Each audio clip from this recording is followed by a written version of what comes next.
So,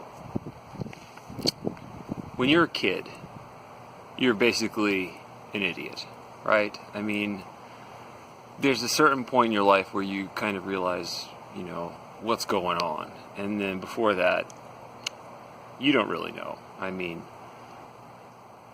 and you see this on the other side. You see kids who are just oblivious to what's going on around them. And you see parents doing things to their kids, and it's just whooshing. And if you watch enough of that, you inevitably start to wonder what kind of things you missed.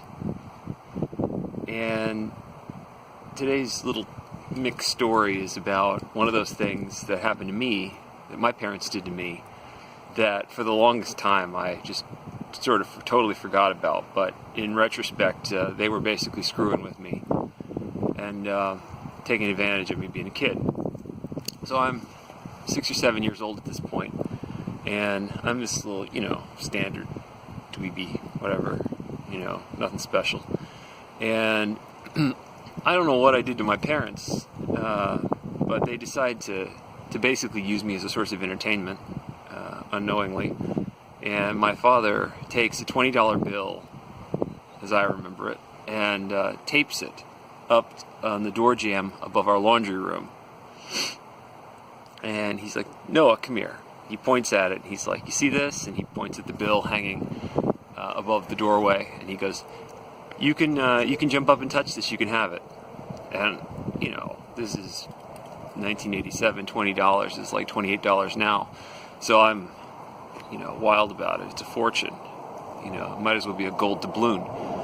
So I want to get my hands on this thing. So I immediately take, like a cat that sees a piece of sushi, I take a flying leap and flail away at it, and I miss. And I try again and again and again. So all of a sudden, I was transformed from a somewhat normal child into a jumping, idiot, snapping turtle creature going for this money.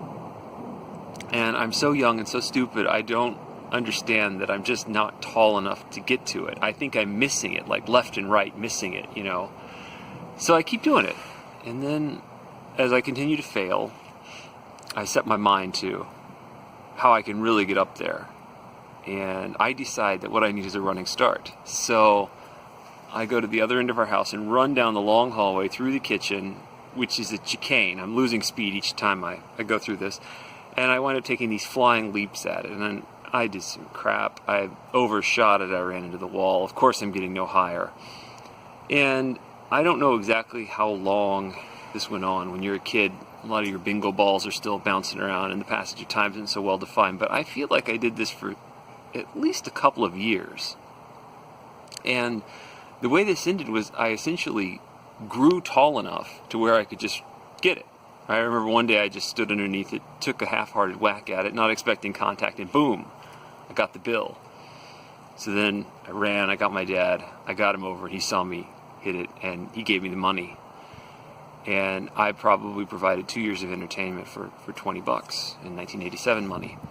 So like 20 years go by and I don't think about it. And then one day randomly this thought just pops back into my head, the memory of jumping for the money. So I confront my father and I'm like, "Hey, remember when you put a $20 bill up and made me," well, you didn't make me, but you watched as I jumped up, did that make you feel good? Did that make you feel like a big man? And my father looks at me and he said, "That wasn't a 20. That was just $1." Anyway, guys, I'll see you tomorrow.